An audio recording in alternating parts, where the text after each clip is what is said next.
I have so missed this city. I moved out of New York and I miss it. Last place I lived was up in Washington Heights, which was, that's home. Some Heights people, you know. Here's how I knew I was home in Washington Heights. First day, I'm living there, got my headphones on, and I'm walking down the street, and I kicked a rat. And neither one of us broke stride. That was it. He's just looking at me like, dude, I was going that way anyway. Thank you. I love the Heights, man. Here's the thing about Washington Heights. If you don't know, the women in Washington Heights will roll up on you like they are the dudes. I was leaving my house one day, and this girl followed me like, where you going, Poppy? You look like you got a job. And I'm like, it is 2:30 on a Tuesday afternoon. Clearly, you do not know what a job is. If I had one of those, I would be at it right about this moment.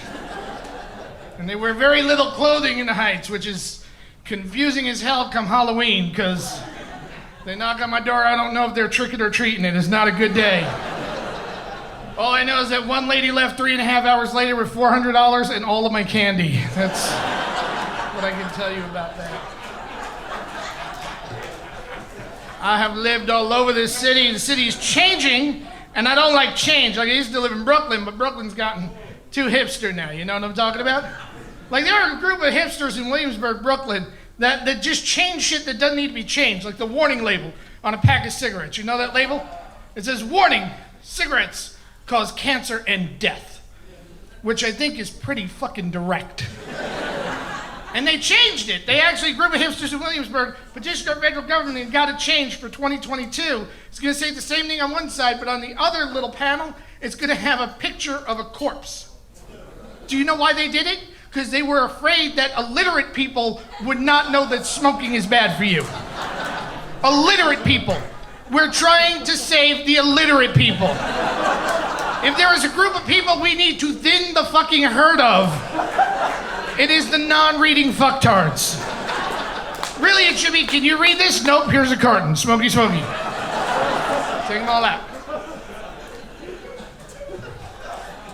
I moved to suburban New Jersey.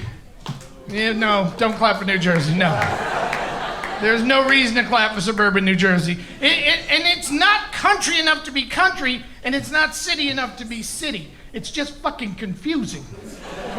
And here's the whole thing, you know what's most confusing? The animals are what's most confusing in this environment. Because if you live in the city and you see an animal staring at you, you know it just wants whatever you were eating at that moment. Like, I was eating a hot dog, there's a rat staring at me, I'm like, dude, this is probably you. You know, and if you're in the woods, the animals are looking at you like, one wrong move, you are dinner. But in the suburbs, you're just another big fucking furry of these things. Like, I'm having an argument with my neighbor in the cul-de-sac, and a squirrel runs over my foot, and I flick it. Yeah. And then I look down, and I see that unmistakable white stripe right down its back. Yeah, and you do not realize how still you can be until you have just flicked a skunk. Because at that moment, the only thing that were moving were my bowels. That was it. I did. First day I lived there, I actually had a chipmunk break into my kitchen. Yeah, and that's why you can't get rid of it, because everyone does the same thing. Chipmunk broke into my kitchen, everyone goes, oh, that's adorable. It's not adorable. It's a fucking rat with a good press agent. That's all it is. It's not Alvin. He's not fucking singing to me. This is a rodent shitting where I eat. That is not good.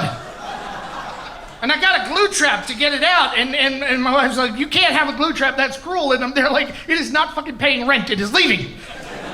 And I put the glue trap out, and I walk in the kitchen one day, and it's sitting behind the glue trap just looking at me. And I look at him like, oh, I got you now, fucker. And he just looked and jumped over the glue trap. And then he kicked it with his back paw. As if to say, dude, you are the bitch now. He fucking died of old age in my kitchen.